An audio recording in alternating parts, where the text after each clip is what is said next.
The Erickson family lived in the prestigious neighborhood, surrounded by centuries-old pines. They were a respected and cultured family in the area, led by Homer Erickson, an 80-year-old architect with numerous awards and honors. It was Homer who secured the family's current financial status and ensured a comfortable future for generations to come. Homer had two sons, each successfully married and contributing to the continuation of the Erickson lineage. The family of the eldest son, Aidan, who headed a large construction company, chose to live with the head of the Erickson clan. Despite his age, the elderly architect was still full of energy and creativity. Every morning, he would rise early, exercise, have breakfast, and head to his study to work. He continued to impress colleagues and clients with his unconventional solutions and original ideas. "Good morning, Dad. What are you working on this morning?" Aidan asked his father. "Last week, I participated remotely in an expert panel where we discussed an interesting project via video conference. Many experts concluded that the task was technically unfeasible, but you know me, every such snag is a personal challenge. Now, I'm doing the calculations and making adjustments to prove to these old-timers that there are no hopeless situations, only poorly analyzed ones," Homer replied. "I never doubted you. Well, I hope the poor experts' egos don't get too bruised after you dismantle their arguments.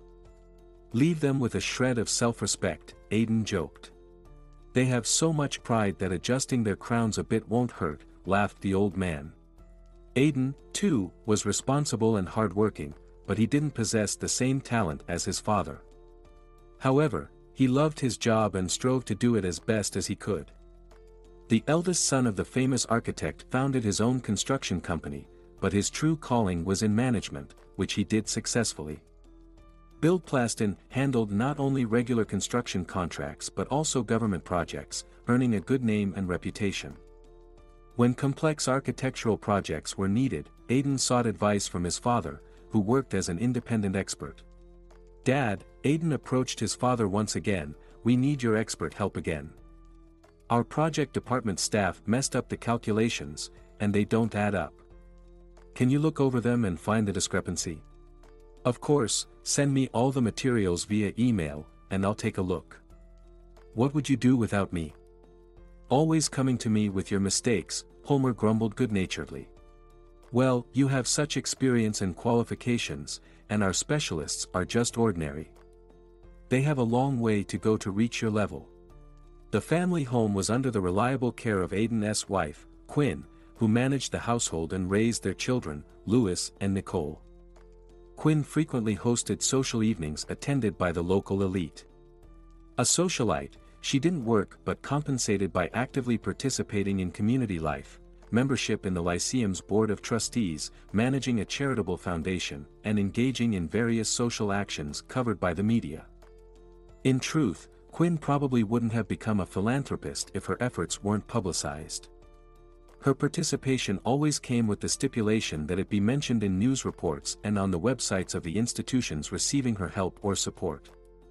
Usually, those seeking her assistance would reach out to Quinn through her social network. "Hello," Quinn said into the phone, wearing her usual friendly smile. "Of course, I recognized you. How could I not recognize you, my dear? How are you? What's new? I feel like I've been out of the social loop lately. I need to catch up." "Quinn," the caller responded, "we're planning a charity event. We're calling potential attendees now. You'll receive an official invitation, but we need to confirm who will be attending to calculate the upcoming expenses. The program is standard, and media representatives will also be present." "My dear, of course, I'll come. You know I never miss these events. You can count on me. Thank you. I'll add you to the list. We look forward to seeing you at our charity evening." "Thank you for the invitation," Quinn replied, pleased with the conversation. She could now tick off another event in her social portfolio. Many believed that her presence at a birthday or wedding automatically elevated the status of the event. Aidan's son, Louis, had already graduated from university and was working at the same company as his father. The young man was an economics graduate and a marketing specialist. Having someone knowledgeable in product promotion and branding within the family business was a valuable asset. That's what Aiden thought when he offered his son a job at Buildplast in. "Louis, I'm sure you'll make an excellent specialist. Everyone speaks highly of you. So why should we let such talent go to the competition? Will you join me?" "Dad, I wanted to prove that I could succeed and build a career on my own, without your help. I promise, no special treatment. I'll personally ensure there's no bias or favoritism. You'll work, gain experience and skills. If you don't like it, you can leave. I won't hold you against your will. Anyway, every job requires experience. Work for at least 2 or 3 years, get the necessary experience, and then you can go your own way. I agree about the experience requirement. I've already looked at job listings. To get decent pay, you need a good resume and work experience. Alright, let's consider this my internship. But let's agree that there will be no extra conversations in the company. I'll get paid like other young specialists. Bonuses too, like everyone else. If I earn it, I get it. If not, I need to work better. Now that's what I call a business conversation. So, is it a deal? I agree to these terms. If you want to be like everyone else, then on Monday, respond to our job posting, send your documents to HR, and schedule an interview date. I promise, I won't even tell anyone that the job application is from my son." The youngest in the family, Nicole, was studying at a college of design and architecture. She was talented, loved music and poetry, dreamed of becoming an artist, and was already making creative strides. Her room resembled an artist's studio more than a girl's bedroom. Her love for rock and gothic styles was evident in the room's decor. Romantic, dark gothic images appeared in the numerous pencil sketches scattered across her desk. Nicole's room was in a perpetual state of creative chaos because, like many creative individuals, she preferred disorder over order. Quinn, the keeper of household propriety, disliked this trait in her daughter, leading to frequent arguments over minor household matters. "Nicole, you're a young woman, a future wife, mother, and keeper of family values. What kind of values will your family have if there are clothes strewn everywhere and a mountain of papers? Mom, you don't understand. Maybe I don't even want to get married. And these aren't just papers, they're my drawings. Do you even know what your daughter is passionate about, what she dreams of? All you care about is giving orders and imposing your opinions.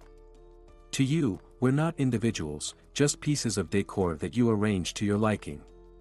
If something goes out of fashion or doesn't fit, you change it to suit you. But unlike furniture, I care. I'm a living person with my own interests and needs. Stop trying to mold me into something else. Is that how you talk to your mother? I probably know better what's best. I've lived many years and have a lot of experience. Age doesn't correlate with intelligence or correctness. You can live to old age and still be a complete Neanderthal. Are you comparing me to primitive people now? You, Mom, are a typical egocentric. You always think about yourself, that the world revolves around you. Think what you want, but I don't have time to explain simple truths to you. Nicole, maybe I don't understand some of your modern terms, but if you explain, I'll understand. We can always talk, mother to daughter. I love you very much and only want the best for you, which is why I worry about your future. In my time, a girl needed to have certain household skills. Mom, please don't start. The generation gap is as old as time. It was the same thousands of years ago, and it will be the same thousands of years from now. Let's drop this subject and not bring it up again. Honestly, I'm tired of arguing over trivial things. How about we call a truce? Nicole asked, spreading her arms for a hug. Quinn, being a wise woman, took her daughter's offer to avoid escalating the situation. She didn't enjoy arguing with her beloved daughter either. Family harmony and peace at home were more important to her than her own ambitions, as she was a good mother and wife. Homer's younger son, Leonard, stayed abroad after his studies and became a professor at the University of Vienna. He worked in the department focused on architectural research. Leonard often visited his father, bringing new ideas and knowledge. He married his classmate, Giselle. They had only one child, a son named Robin, as both parents were dedicated to their careers and didn't have time for a large family. Leonard, his wife, and their son usually visited for Homer's birthday to bring joy to the old man who missed his youngest son and grandson. The Erikson family home was custom designed by Homer himself. He designed and built the house, ensuring it blended beautifully with the surrounding landscape, for his first and only love, his wife Rosalie. They had lovingly arranged every inch of the home together. Rosalie planted flowers and shrubs, tenderly caring for her garden, while Homer crafted elegant gazebos, arched structures, benches, and other outdoor features for her. There was also a small artificial pond with fish, large lily pads floating on its surface, a Japanese rock garden, and a Chinese pavilion for meditation. Homer adored his wife and did everything he could to fulfill her every wish. Whatever Rosalie wanted in her magical garden would somehow appear there, almost miraculously. When Rosalie suddenly passed away before reaching 40, Homer lost an entire universe with her. However, he felt morally obligated to remain in this world for the sake of his sons, who were just becoming men and needed a strong father figure. Homer immersed himself in work and dedicated the rest of his life to his sons and his beloved profession, cutting himself off from the rest of the world. "Dad, you can't just close yourself off at 40 and become a recluse," Aidan told his father while still a student. "I miss Mom too, but life doesn't end there. Do you think she would have liked that you've become a hermit? You're still in the prime of your life, and you could find another woman, Dad. Believe me, we'll understand and won't judge you. No other woman will ever enter this house or my heart. Everything died with Rosalie. I'm living now only for you and your brother. I don't interfere with how you live your lives, so please don't interfere with mine. My reclusiveness suits me just fine," Homer would reply year after year whenever someone tried to coax him back into a normal life. It was only the arrival of grandchildren that softened Homer's hardened heart. The children's laughter, their cheerfulness, and boundless energy seemed to breathe new life into him. In his grandchildren, Homer found solace. "Grandpa, tell me a story," little Nicole would say, barely reaching the edge of the large desk in his study. "And what story shall I tell you today?" Homer would ask gently, stroking her silky curls. "About a princess." "Another princess story? I just told you one yesterday. How about a story about a little bear or a bunny?" "Okay, let's hear about a little bear who was friends with a bunny and a princess." "You little trickster. You want a story about all of them. What are we going to do with you?" "Well, listen. Once upon a time, there was a princess, a little bear, and a bunny. They lived happily because they were all friends. So, with jokes and homemade stories, evenings passed in the Erikson house. Homer barely noticed how his grandchildren, whom he had recently rocked in cradles, had grown up. Now, instead of him telling them stories, they entertained him with tales from their lives, brightening his lonely evenings. The large Erikson family usually gathered around the big table in the living room to discuss the latest news, share their plans and dreams, seek the wise advice of the family patriarch, or simply celebrate each other's achievements. "What good news do you have for me today?" Homer would often ask his children and grandchildren when everyone was gathered around the richly set oak table with its massive, carved legs. "Grandpa, at the end of the month, I have a vernissage. I've been invited to participate in an exhibition of fashionable artists, and 3 of my works have been approved for display. Will you come?" Nicole asked hopefully. Her blue eyes shone with the feverish brightness typical of many creative people. "I need to check my calendar to see if anything important is planned for that day." "When did you say the vernissage is?" "The 30th, Nicole answered sadly, her eyes losing their sparkle. "Why are you upset?" "Of course, I'll come. Can't I joke a little without you getting a sad face?" Homer exclaimed with a laugh. Grandpa! How can you joke about such things? Nicole asked indignantly. These days, people joke about everything, but Grandpa isn't allowed.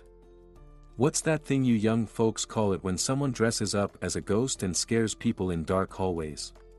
Oh, now I get it, Grandpa. You want to be a prankster? Louis said, and the whole family burst into laughter. Thus, in harmless teasing and lively discussions of the week's events, the usual family dinners passed. Quinn, having once arrived in New York in search of happiness, applied to several acting universities simultaneously and got accepted into one. However, she understood that her best chance was to be a supporting actress. As a naturally shrewd student of an acting college, Quinn had a plan for conquering the stage and screen. If she could get noticed as an extra, she might land a bit part. From there, she would give her all to move to the next level. Slowly but surely, Quinn pursued her goal. But an unexpected variable entered her calculations. In her second year, she met Aiden. Not wasting any time, she married him as soon as he proposed, instantly realizing that she couldn't let such a catch slip away. Her classmates cast envious glances at the young couple walking hand in hand through the university park. Thea, who used to be friends with Quinn, once said, watching them, "Quinn has good taste. Her fiancé is enviable. He's the son of Erickson." "Who's Erickson?" Amara, who had recently moved to the city, asked in confusion. "What? Did you fall from the moon or something?" Thea exclaimed in surprise. "The whole city knows the Erickson family. Aiden's father is a famous architect, he designs houses for all the wealthy people. Oh, some people are just lucky. She used to date that handsome Henry, and now she's with a famous rich guy. How does she manage to attract such men?" The girls continued to discuss the new couple for a long time, concluding that guys might date flashy girls, but they eventually marry the quiet ones. Quinn, however, was completely unfazed by the gossip. When she enrolled in acting college, she was fully aware that in such an industry, one couldn't afford to be shy. These skills also proved useful in real life. She had long realized that every person creates their own happiness. So, when Aiden proposed, she didn't hesitate. Right after the wedding, Quinn got pregnant, gave birth, and soon found herself on maternity leave again with a second pregnancy. Having two young children made continuing her studies difficult, and she eventually decided to drop out of college. Despite the happiness of their family life, Quinn often blamed Aiden for the collapse of her career dreams. However, the actress in her never completely died. Periodically, she would put on grand performances for her husband. These home dramas usually started over some minor issue. Quinn considered it her duty to keep an eye on every detail of their household. "Aiden Erickson, how many times have I asked you to put things back where you found them?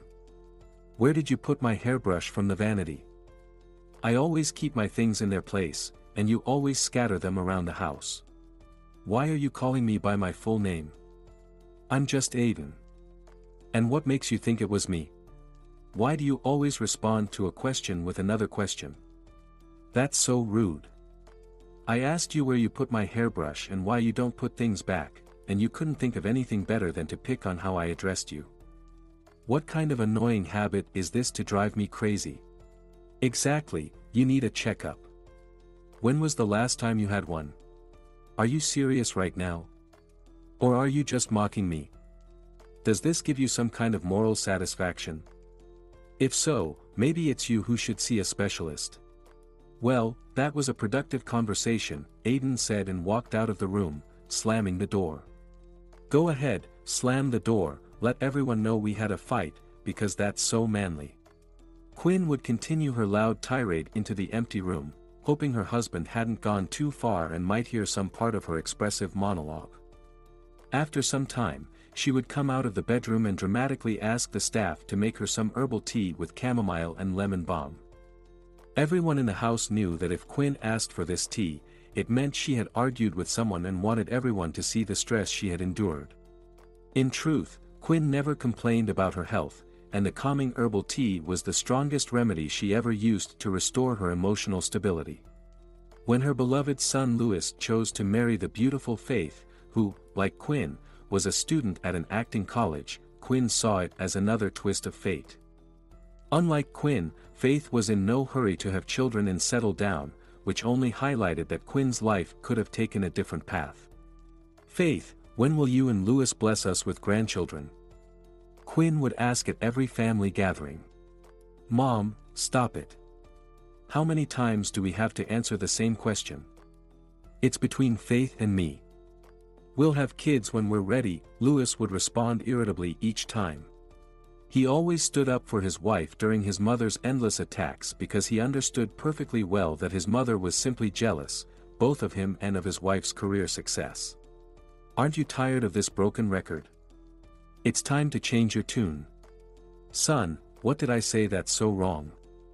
Quinn snapped. It's every mother's natural desire to see her grandchildren soon after her children's wedding. You two are really dragging this out. Look at your father and me. We had you and Nicole almost one after the other. Are you saying we did something wrong?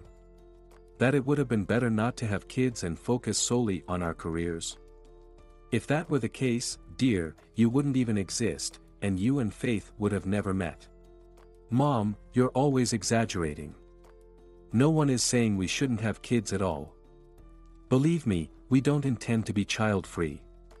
But there's no need to rush us either. After all, this is our life. We want to live a little for ourselves first, enjoy each other, build our careers, and get our household in order. When everything is settled, I promise you, we'll focus on having children. Louis, your mother just has nothing to talk about with her friends, Aiden said. You need to understand her position.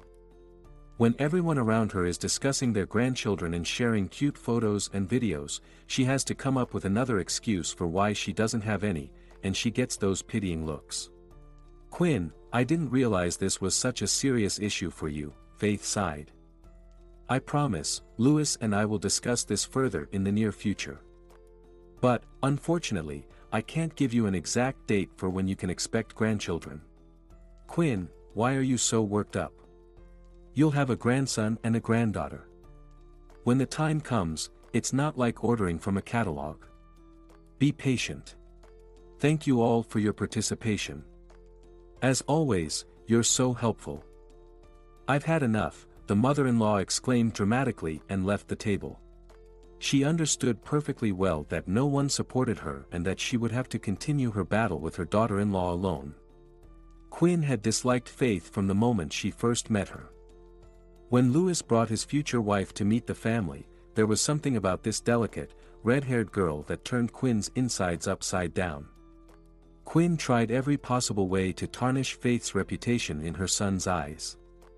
She believed Faith was a cunning gold digger, pretending to be a meek lamb while actually being a wolf in sheep's clothing.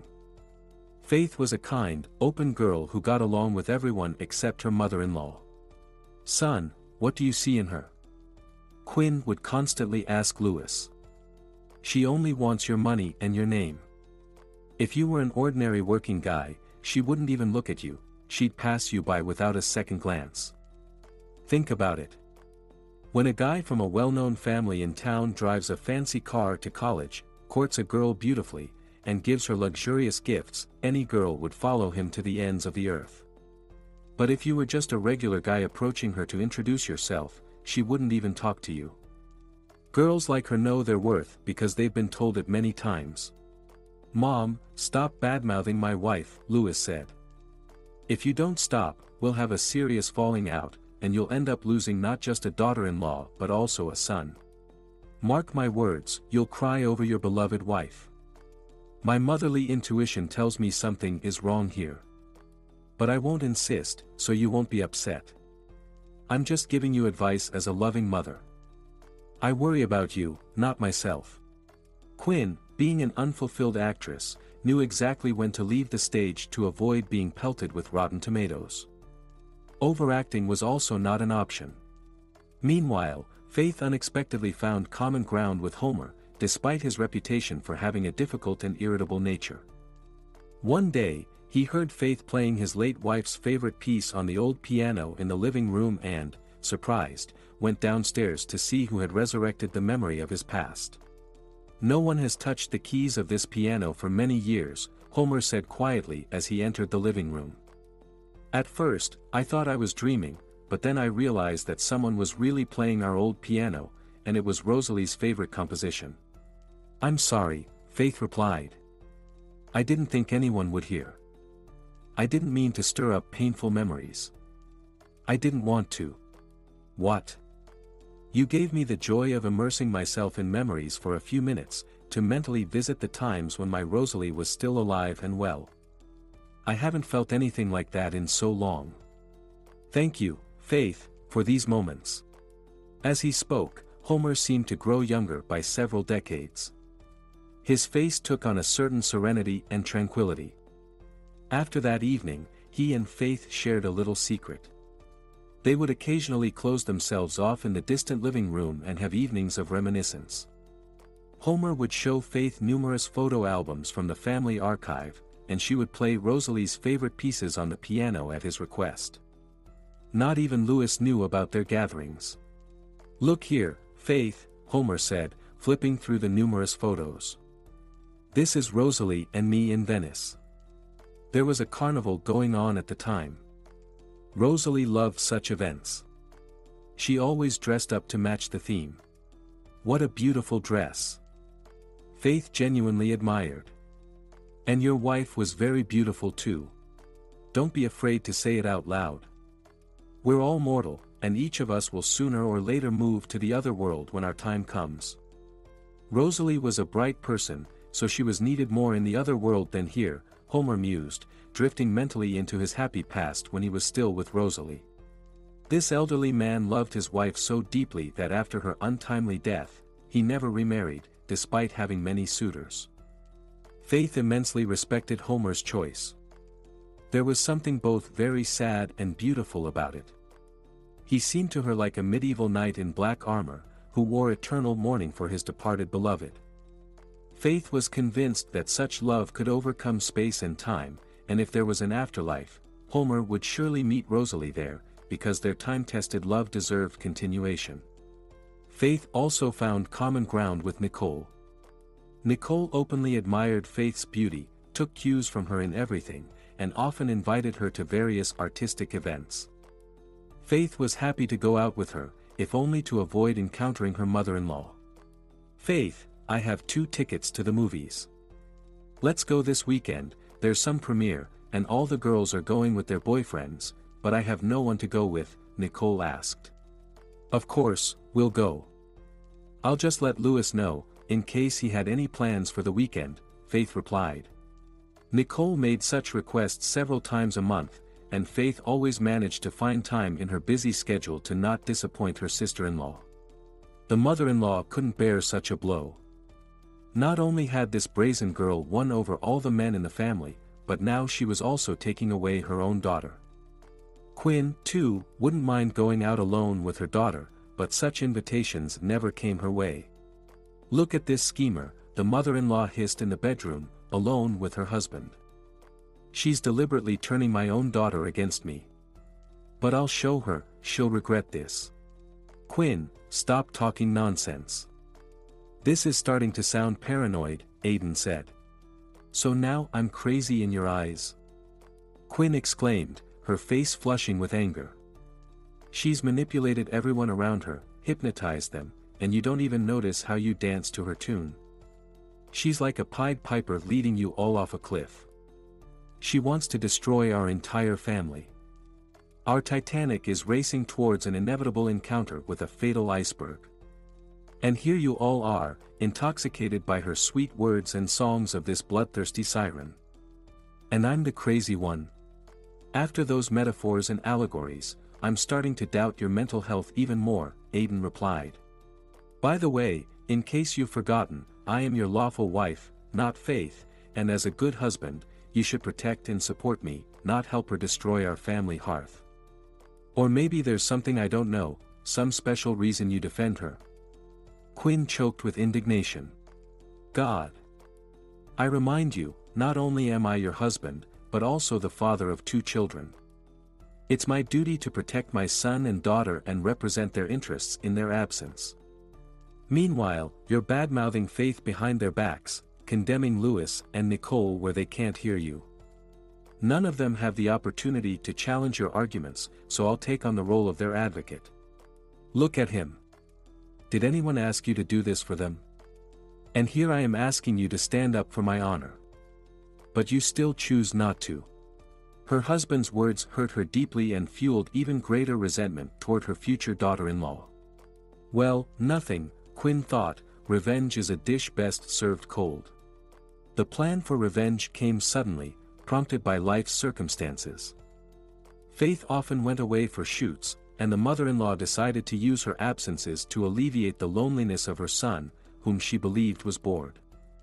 When Faith left for another week-long shoot, Quinn invited her friends to a cocktail party with an auction. The Erickson cottage was filled with the local elite. Cream of society came to show off their new evening gowns and jewelry and gossip. Louis was dazzled by the variety of fashionable outfits that had gathered in his home, like moths to a flame. "Mom, what's the occasion for this impromptu party?" Louis asked with a smirk when he saw the guests. "Son, you know I lead a foundation for orphan children. This is a charity event. All the money raised will go to poor orphans." "That's strange. Why are only women participating in this act of mercy?" "Because our men are busy making money, and our lovely ladies are contributing their bit to restoring social justice. Moreover, not everyone has husbands, so should they have brought in the first person they met into our circle? This is a private event. Entrance is by invitation only. So, why are you alone? Where is your lovely wife when we need her presence?" Many, incidentally, were interested in the reason for her absence. I had to lie again to avoid being teased. Why do I always have to be ashamed of Faith and defend everyone, trying to keep the good name of our family? Mom, you're starting again. Louis, just understand me. You don't need such a wife. You earn a lot and can easily support a large family, and in the worst case, Dad and I will always help. Good wife would have been happy with her happiness, stayed at home, as befits a normal woman with such a husband, would have borne an heir, engaged in his upbringing, but she is in an unclear place with whom. Why did she marry at all? She is thinking only about herself. She's building a career when there's no family. Look at me. I could have been a famous actress too. But I met your father, fell in love, and put my future career on the altar of family happiness. And I never regretted it for a second. Yes, but you reminds Dad of this at every convenient opportunity. I do it so he remembers what I sacrificed for our family. No one appreciates it. They take it for granted. Besides me, who else has put so much effort into our household? Everyone contributes, Mom. Each person makes their own contribution. Grandpa founded our lineage of architects and builders, laid the financial groundwork, and continues to make significant financial and creative investments. He established a construction company that ranks among the top in the country. I helped Dad increase profitability and investment attractiveness, expanding the business. Nicole is studying to be a designer and could work successfully in our company's design department if she wants. As for Faith, she represents a different profession. She can't just abandon her calling to please us. Why can't she? Quinn protested, her face flushing. I can do it. Why can't she? What makes her better than me? It's not like she belongs to the royal family. Son, she just not wanting to. And you continue to delude yourself that this is all temporary. Believe me, it's only going to get worse. If Faith behaves like this when she's just a little-known actress, I dread to think what our life will be like after she gains fame. I'm afraid we'll have to schedule appointments just to see her. Mom, what are you talking about? Louis said out of habit, but this time his mother managed to sow seeds of doubt in his mind. The fact is, he had already started to wonder what would happen if his wife became popular. He knew countless stories where marital happiness did not survive such tests. Quinn knew her business and understood that she was doing everything right. "Louis, look who's here. Do you remember Angela?" Quinn asked, leading a tanned brunette to her son. "You used to be in the same swimming group together. Angela is now a master of synchronized swimming. You should see their performance. It's a real water ballet." "Angela?" Louis asked in surprise. He had seen her last in the 11th grade, and after entering college, he stopped attending and their paths diverged. "Yes, it's me," the girl smiled, "and you've hardly changed. I recognized you right away, but I didn't dare to approach until your mom kindly offered me her help." "Oh yes, my mom is the epitome of kindness." "Can't argue with that," Louis laughed, and out of the corner of his eye noticed Quinn stepping back to discreetly leave the young people alone. "I'm very glad I accepted your mom's invitation to come here, even though it's the first time we've seen each other in so many years. By the way, I often think of you. We sort of started dating, and then you got into college and completely forgot about me. I'm sorry, I thought we were just good friends, and I didn't realize you took it differently. You're definitely a lovely woman, but I couldn't offer you anything beyond friendship back then, and certainly not now.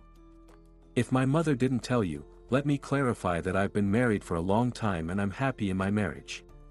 I'm sorry, I didn't mean to impose or make any claims. I just wanted to know why you disappeared without a trace, even quit swimming. I enrolled in college, where they had their own swimming group, so I switched there. Well, you could have at least given me a heads up.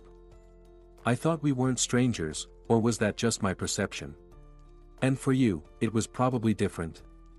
Angela, I guess I know why my mom threw this party. The main goal was to bring us together. She dreams of divorcing me from my wife. But our desires don't coincide. In my plans, there's no divorce from my current wife, nor am I looking for a new one. So sorry, Angela, I was glad to see you, but not under these circumstances. I don't know what my mom told you, but I suspect none of it matches reality. Okay, I should probably go. Yeah, I think it's time for me to go too. I didn't plan on attending my mom's event. It just happened that she's hosting it in our shared home without even asking anyone's opinion about it. Louis was uncomfortable having to be rude to her, but he understood that being overly polite in such a situation would be even worse. He had deciphered Quinn's scheme and grasped the true motive behind tonight's masquerade ball. The party had stretched into the early hours of the morning. Louis felt like the night would never end and sighed with relief when he saw the courtyard finally emptying out. As the guests dispersed, Louis found his mother and directly confronted her about her actions. "Mom, do you really think you're smarter than everyone in this house? Why did you organize this show?" he asked bluntly. "Son, what are you talking about? What show?" "Our foundation decided to host a charity evening, and I kindly suggested saving on organizational costs by holding it here at our house. We host such evenings several times a year," his mother replied calmly. "Well, yes, and conveniently, you decided to hold this evening while my wife is away. And you forgot to invite other men. So I ended up being the center of attention for all these gold diggers," Louis retorted. "But at least you got to see other women, to see the diversity that exists in the world. It's not worth fixating on just one thing," his mother reasoned. "I'm a married man who loves his wife and is happy with our marriage. Everything is fine with my woman. If it weren't, I wouldn't have gotten married in the first place. Why do you constantly interfere in our lives? What are you trying to achieve?" Louis shot back. "I want you to finally see things clearly and stop behaving like a child. You correctly noted about the gold diggers, but you happen to be married to one of them. And the girls who were at our house, they come from high society themselves. They have their own money and status. Think about that," his mother responded. With that said, Quinn retreated to her room looking like a victorious gladiator. She knew she had lost the battle, but that didn't mean she had lost the war. She needed to devise a new strategy. Moreover, Elections for a new leader of the foundation were coming up soon, and Quinn planned to put herself forward as a candidate. To win over the members of the General Assembly who weren't vying for the leadership position but still had a vote, she needed to come up with something original. She had already organized a party with an auction, but she couldn't afford to relax. Her competition included Camilla Pike and Eleanor Williams, both notable figures due to their husbands' statuses. Camilla was the wife of a prosecutor, and Eleanor was married to the CEO of a major bank. Quinn needed to sway those who weren't interested in the leadership position but had influence at the assembly. "Hello, Mila, we need to meet and discuss the foundation's development plans. Don't you think we've been stagnant lately?" "Oh, Quinn, I've been saying for a while that we're not focusing on the right things. All this is just a facade. Who needs these drawing contests anyway? Okay, we've held a couple, but we shouldn't do them all the time. We need to diversify our events. You did well with the auction though. We relaxed and managed to raise funds. Listen, if Camila wins the election for the new foundation leader, instead of wallpaper, we might end up with drawings from her endless monotonous contests. It would be better to organize an exhibition. By the way, that's a great idea. What if we organize an exhibition of the best works? We still have drawings from all those contests, right? Yes, they're in the closet, in boxes, next to the report folders, as proof of the events. Fantastic. Tomorrow, let's go through those drawings together, and I'll ask Nicole to help me organize the exhibition. We'll invite all the kids whose works are selected, or their legal guardians, the press, officials, media personalities, everyone. We need to make it beautiful, choose an interesting theme, and create suitable decorations. This event is going to make a splash, I'm sure of it. How do you come up with these ideas? I would never have thought of that. I always know my business. I have to win the leadership race, otherwise our foundation faces an unpleasant fate. Don't you think Camila will turn to her husband for support, and he'll use his administrative leverage? We also have plenty of connections. Let's see who ultimately prevails. Okay, Mila, see you. Hanging up, Quinn was already mentally trying on the laurels of victory. She marveled at her own luck. A brilliant idea had literally come to her during a mundane phone call. One less problem. Now she just had to implement her plan. While her daughter-in-law was away, Quinn had time to focus on her own plans for conquering the world. As a candidate for the leadership of the charitable foundation, she showed up the next day at the foundation to select suitable drawings for her planned event. The theme of the exhibition will be, "In the World of Animals." Any drawings depicting any animals will be suitable. Mila, do you remember if we had any drawing contests where participants had to depict animals? Quinn asked as they began to sift through the archive of children's artwork. To be honest, I don't remember, but each event is listed in the report folder, detailing how the funds were spent. Since we always awarded participants and winners, money was definitely spent, Mila replied. That will significantly simplify our task, Quinn said, pulling out the folder of reports. Let's see what we have here. The My Pet contest was held last year.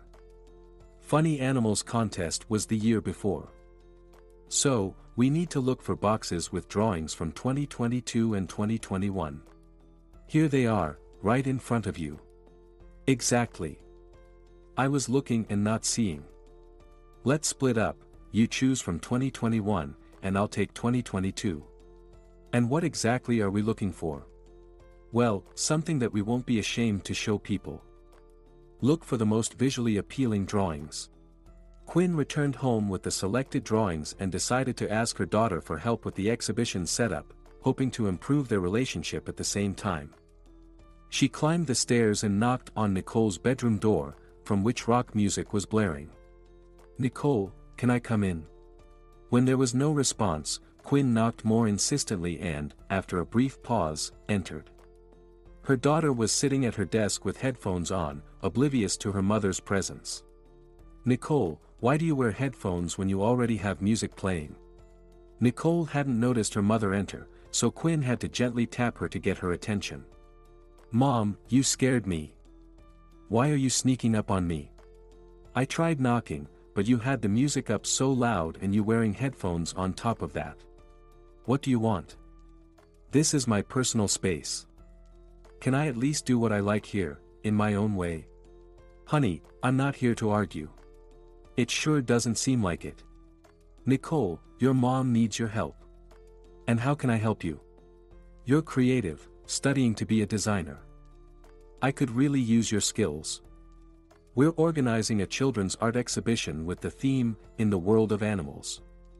I brought some suitable drawings from last year's contests. We need to design the exhibit and the space itself. Maybe you'll come up with some interesting ideas. You can do whatever you think is best. But remember, this is a children's art exhibition under our foundation's banner. We'll have public figures, media, and other well-known people attending, so everything needs to be appropriate and within certain limits. I can do whatever I want, but you've already given me a bunch of conditions. You have a strange idea of freedom, Mom. But, Nicole, please help. No one else can handle this like you can. Plus, I need to finish the event by the end of the month because the election for the new foundation leader is at the beginning of next month. This is my last chance to win unequivocally. I need to show everyone that my event ideas are 1,000 times better than Camila's and Eleanor's. Their ideas are always boring and monotonous. Camila knows nothing beyond drawing contests, and Eleanor wants to monetize every event, probably because her husband is a financier. It's infectious, I guess. I'm not sure what we can do in such a short time, but I promise I'll think it over.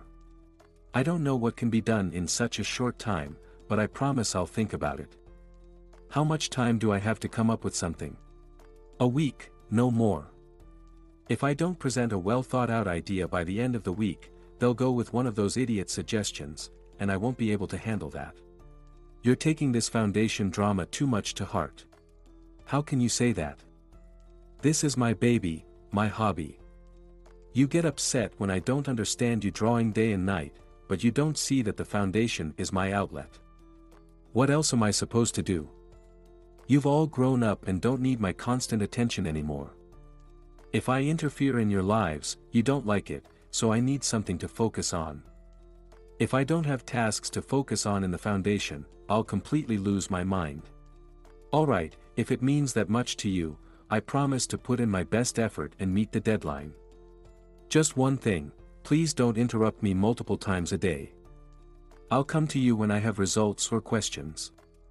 Agreed? Agreed, Quinn replied, realizing that she was already halfway to success.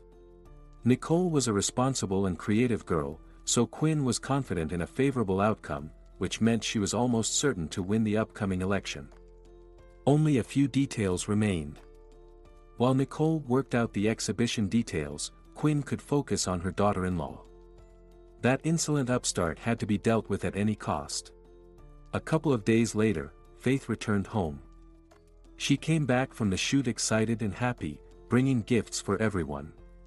She gave Nicole posters signed by her favorite rock musicians, a lacy shawl for her mother-in-law, a photo album of architectural masterpieces for her father-in-law, a knitted vest for Homer, and a bolo tie with an original clasp for her husband. But on the fertile ground, watered abundantly with her mother-in-law's bile, seeds of doubt had already sprouted. Louis began to feel suspicious of his wife. Everything about her now seemed suspect. "Why are you so happy?" Louis asked his wife, unable to hold back. "Did something special happen?" "Louis, I'm just happy to be home after a week away," Faith replied. "I've never seen you this happy to come back before. Usually, there's a hint of sadness and disappointment that your movie adventures ended so quickly. Why are you talking to me like this? Where are these thoughts coming from? You never cared about my work before, so what's changed this time? The work is the same, and so am I. Do you have a reason to doubt me?" Faith said, hurt, and left the room. For the first time in a long while, she felt that her husband didn't trust her. Louis followed her, continuing with his questions. And what's with the gifts, without any occasion? Do gifts always need an occasion? I thought if you give them from the heart, there's no need for a reason. I just wanted to make my loved ones happy. Maybe someone's conscience isn't clear, and they're trying to make up for something subconsciously. What guilt are you talking about? Do you think I did something wrong and now I'm asking for forgiveness? People often do that. For example, a friend's wife damaged the car while parking and bought him a gift on the way home so he wouldn't scold her too much. Since she'd done something similar before, he immediately asked what happened this time, and she confessed. I didn't touch your car. Don't worry about that. It doesn't have to be about the car. That was just an example. Are you sure there's no hidden reason behind these gifts? I'm sure. I just wanted to make my loved ones happy. But it seems I achieved the opposite effect, so I've learned my lesson and won't give anyone anything outside of official holidays and special dates. Are you satisfied now? Quite, Louis said, but his doubts lingered. His wife's quick agreement with his points, without any resistance or defense, made him wonder. Perhaps she was just trying to lull his suspicions. Faith embarked on her next work trip in low spirits, feeling a heavy sense of unease. The atmosphere at home was tense, charged with mistrust that could explode into a storm at any moment. Despite this, Faith went to her audition, knowing that if she was cast, it would mean a promising long-term project. The casting director immediately noticed Faith's low mood. Faith, are you okay? You're not doing well in the audition. This won't work. It's better if we stop now and not waste any more time. Robert, I can do it. I just need to pull myself together. Can I go last? I need to get some fresh air, I'm feeling dizzy. Alright, but remember, there won't be a second chance. You might want to reschedule for another day. The casting runs for another week and we have many candidates. Okay, I'll sign up for the end of the week. I'll be better by then. Yes, take care of yourself. Get some vitamins, try aromatherapy, get a massage, whatever you need. Just come back full of energy and positivity, or you won't make it. Another big project like this won't come around soon. I'll do my best, Faith replied, walking out of the casting hall. She wandered aimlessly through the evening city, feeling a deep melancholy and a crushing weight in her chest. Something in her life was amiss, but she couldn't pinpoint what. Auditions no longer brought her the joy they once did, she couldn't throw herself into her roles with the same passion as before. Faith spent the rest of the week holed up in her hotel room, her mood not improving. She realized she missed home and her husband terribly. That was what she truly lacked. They had seen so little of each other lately that they had grown distant, losing their close connection. Not long ago, they had been inseparable. Additionally, Faith was experiencing severe dizziness and nausea. She thought she might have food poisoning and took medication, but it didn't help. By the end of the week, she knew she couldn't go through with the audition because of her depressive mood, morning dizziness, and nausea. Robert, I'm sorry. I think I'm ill. I feel terrible and can't do the audition. Please remove me from the list. I apologize for this, it wasn't intentional. Faith, you look awful. You're pale and have dark circles under your eyes. Go see a doctor immediately. I'll go home and see one there. What if you get worse on the way home? You don't even know what's wrong. That's not a good idea. Go to a local doctor today, get checked out, run some tests. Maybe you need hospitalization, a stomach wash, or an 4. Go now and call me when you have some results. Okay, I will. Thank you, and sorry again for the inconvenience. Don't apologize, it happens. It's a shame that you missed such a project, but it seems it was meant to be. I'm on my way, Faith replied and headed to the nearest clinic. Faith sat in a spacious doctor's office. Hello. My name is Dr. Nast. What seems to be the problem? Any specific complaints? Hello, doctor. I came to this city for a casting, but I couldn't participate because I've been feeling dizzy all week, especially in the mornings. I've also been feeling nauseous and have lost my appetite. I can't eat anything because the smell of food makes me feel sick. Have you ever had similar symptoms before, or is this the first time? Once, when I was in college, I got food poisoning from canned food. It felt somewhat similar, but I also had stomach pains then. Do you have any stomach pains now, or did you have any during the days you felt unwell? I've had some strange sensations in my lower abdomen, like a pulling feeling, but no severe pain. Have you seen any other specialists recently? No, I didn't know what was wrong with me, so I decided to see a general practitioner first. I thought you could guide me on where to go next. I can't say for sure what's wrong yet. Let's do some tests, and we'll see what the results show. The results will be ready in 2 to 3 days. You'll be notified by SMS. There will be a link where you can access the results. Once you have the results, come back to me, and we'll decide what to do next. Is that clear? Yes. Thank you. Goodbye, Faith replied and went to get her tests done. She hated hospitals and anything related to them, and she was especially terrified of needles and blood draws. The nurse seemed to understand her fear and laughed. My goodness, all grown up and still scared. Don't worry, we don't bite here. Everything will be fine. The way the medical staff spoke to her like a child lifted her spirits a bit, and she felt less afraid. Faith completed all the necessary tests and left the examination room, heading back to her hotel. The next day, she received an SMS with a link to her test results. Even though she didn't understand much about medical laboratory tests, curiosity got the better of her, and she decided to take a look. The numerous entries with unfamiliar terms didn't make much sense to her, nor did the numerical values.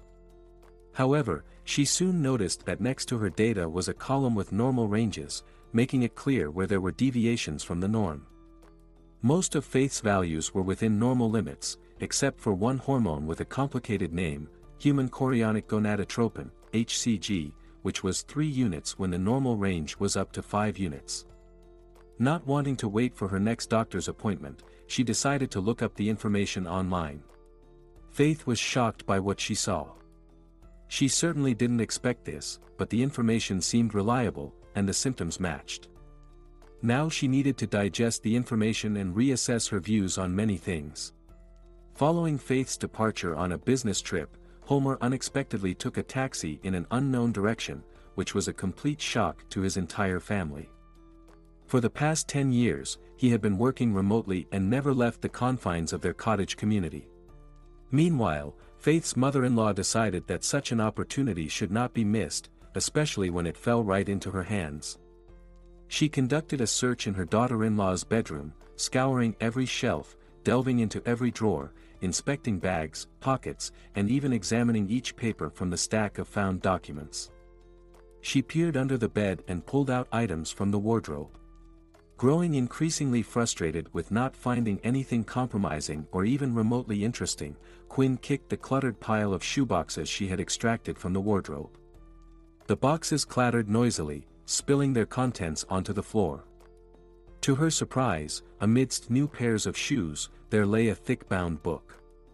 Holding it in her hand, Quinn sensed she had stumbled upon a treasure. It was her daughter-in-law's personal diary, filled with numerous entries. Well, Faith, let's see what you're hiding from my son," Quinn said aloud as she began to read the diary. Half an hour later, Quinn found what she was looking for. Entries written in Faith's own hand eloquently exposed her infidelity in such poetic form.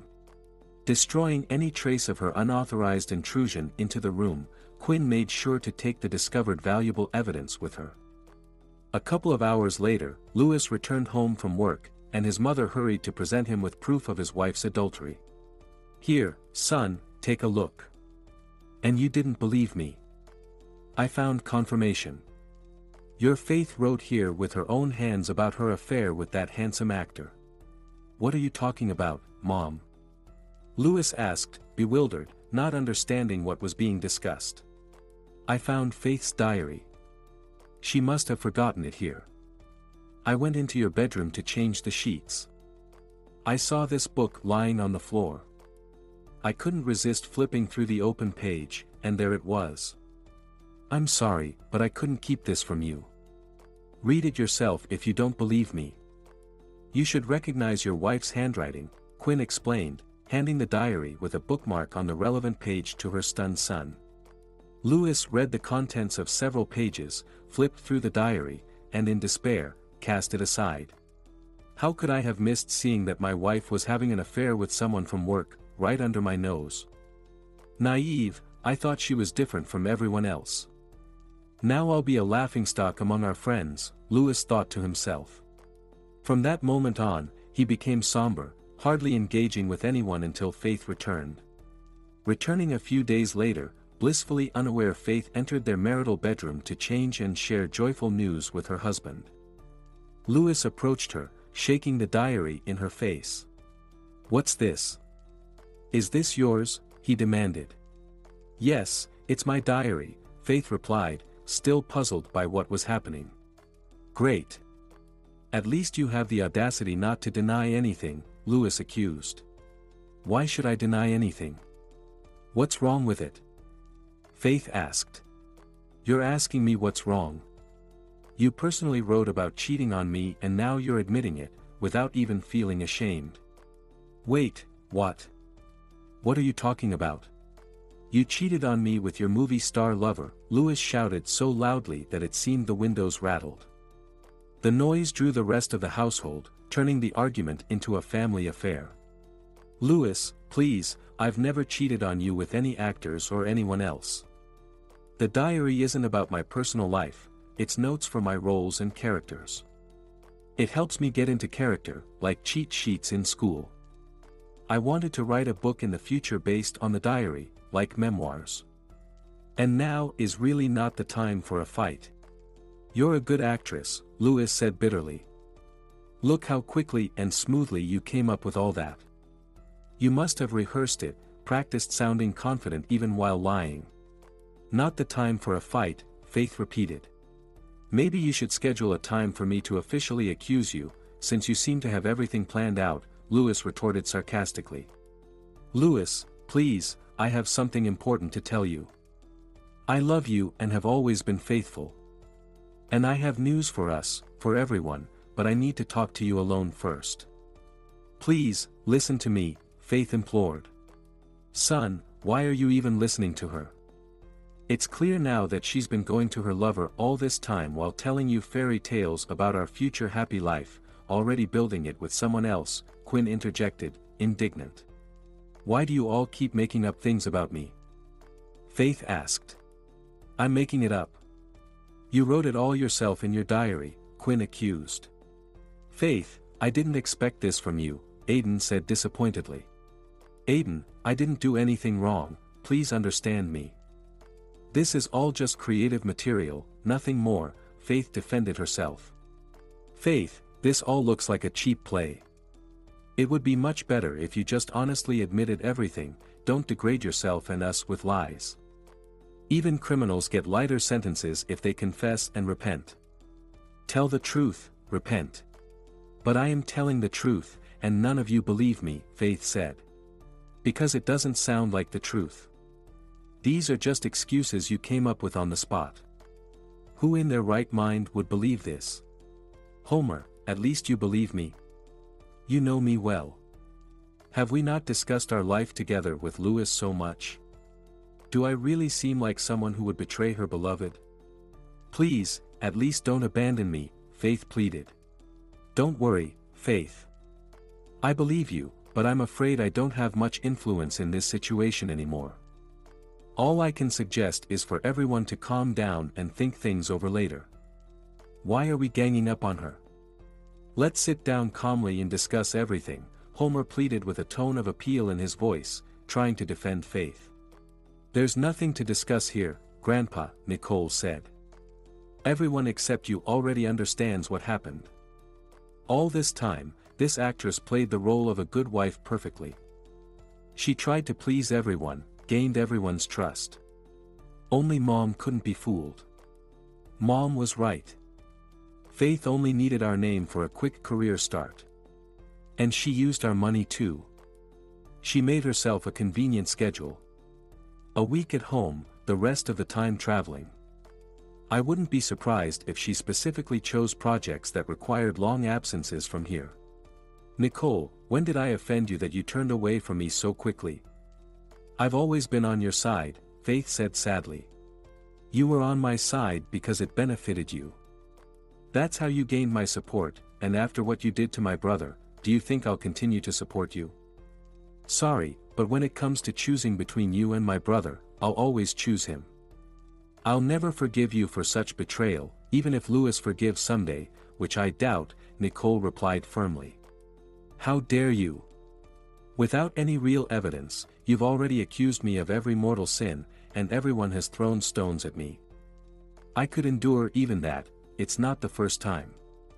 But since even my own husband doesn't believe me, what's the point of staying under the same roof with all of you who want to hurt me?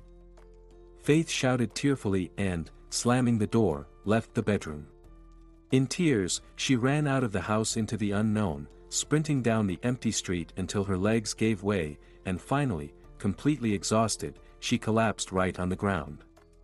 The day was nearing its end. Faith felt like her whole life had reached some invisible line, crossing which she could never be the same again. Something inside her had broken. Faith had nowhere to go. Her parents lived in another city, and she had no money with her since she had rushed out without even taking her purse. She couldn't go back now, unsure if she would be allowed in or allowed to retrieve her things. Besides, she didn't want to face anyone's unjust accusations and reproaches. She had had enough emotional turmoil for today. Her college friend Phoebe was the closest acquaintance nearby. Faith walked for a long time before spotting the first taxi parked along her path. She took it to Phoebe's place, hoping her longtime friend wouldn't refuse to shelter her even for a couple of days until she could sort out her finances and find a place to stay. Phoebe, Faith's college mate, hadn't married and still lived in a one-bedroom apartment on the outskirts of the city, shared with two Maine Coon cats. The door opened to a sleepy girl in a pink terrycloth robe. Behind her, a surprised giant cat face appeared in the doorway. At first, Faith didn't even realize it was just a large breed cat and cautiously eyed the furry creature with ear tufts. Phoebe, hey, it's Faith. We studied together in college. Faith began tentatively. Oh, Faith, I didn't even recognize you. What are you doing here? And why so late? Did something happen? Phoebe interrupted with concern. Yeah, it's a long story. I'll tell you everything, but right now I really need your help. I have nowhere else to go, you see. I had to leave home in a hurry, and I don't even have my wallet with me, not even a phone. Could you possibly shelter me? Just for a couple of days until I can get some money, if it's not too much trouble, Faith explained earnestly. Come in, of course. Let's go to the kitchen. I'll put the kettle on. You must be freezing, Phoebe replied warmly. Phoebe, I have one more favor to ask. Could you lend me some money? I took a taxi here and promised to pay upon arrival, but I don't have my wallet, Faith asked hesitantly. Sure thing, Phoebe said, pulling out a few bills. Here, go settle with the taxi driver. I'll make tea and find you some clothes to change into. Thank you so much, Faith said gratefully and hurried off to pay the waiting taxi driver downstairs. When she returned to her friend's apartment, Phoebe had already set the table and prepared a change of clothes for her. She had changed into warm pajamas that smelled pleasantly of fabric conditioner. Faith immediately felt much better. There was hot fragrant tea on the table, oatmeal cookies, and cherry jam. The friends sat down to tea and reminisced about their university days. Meanwhile, Faith was being observed by two pairs of green eyes. Both Maine Coons were scrutinizing the uninvited guest from the kitchen threshold. Why are your kitties looking at me so strangely, Phoebe? Do they not like me? Faith asked with a forced smile. I rarely have guests, and it's late. Normally, we're all asleep by now, but Darcy and Romeo won't settle down without me. They're very calm and kind. They just don't understand what's going on, so they're watching, studying. They're smart and perceptive, Phoebe reassured her. All right, I'll take your word for it, Faith replied with a slightly playful smile. The girls talked until early morning, and Darcy and Romeo eventually fell asleep right on the kitchen floor, taking up all the available space. That night, when Faith left home, the strain was too much for Homer's heart. He began to feel unwell, clutching at his chest, desperately trying to breathe. After a while, he collapsed, unconscious. Grandpa, what's happening to you? Somebody, help. Grandpa's not well. Nicole screamed, rushing downstairs upon hearing the commotion. The servants and other household members gathered in panic. Everyone, step back. He needs air. Open the window wider. Call an ambulance. Aidan instructed, taking charge while others panicked, not knowing what to do. The ambulance arrived promptly, but despite the medics' efforts, Homer couldn't be revived, and they decided on urgent hospitalization.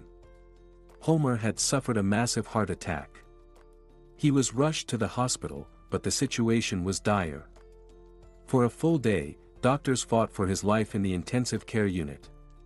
However, despite their best efforts, the elderly man passed away the following day without regaining consciousness. The most challenging task was delivering this sad news to Leonard, but it had to be done quickly so he could make it in time for the funeral. Aidan held himself together as best he could, understanding that no one else could handle this but him. He dialed his brother's number. Leonard, urgently book tickets for the next flight. Dad passed away, Aidan said. When? How did it happen? Leonard responded in shock. He suddenly fell ill yesterday, they took him in an ambulance, and today he passed away in the hospital.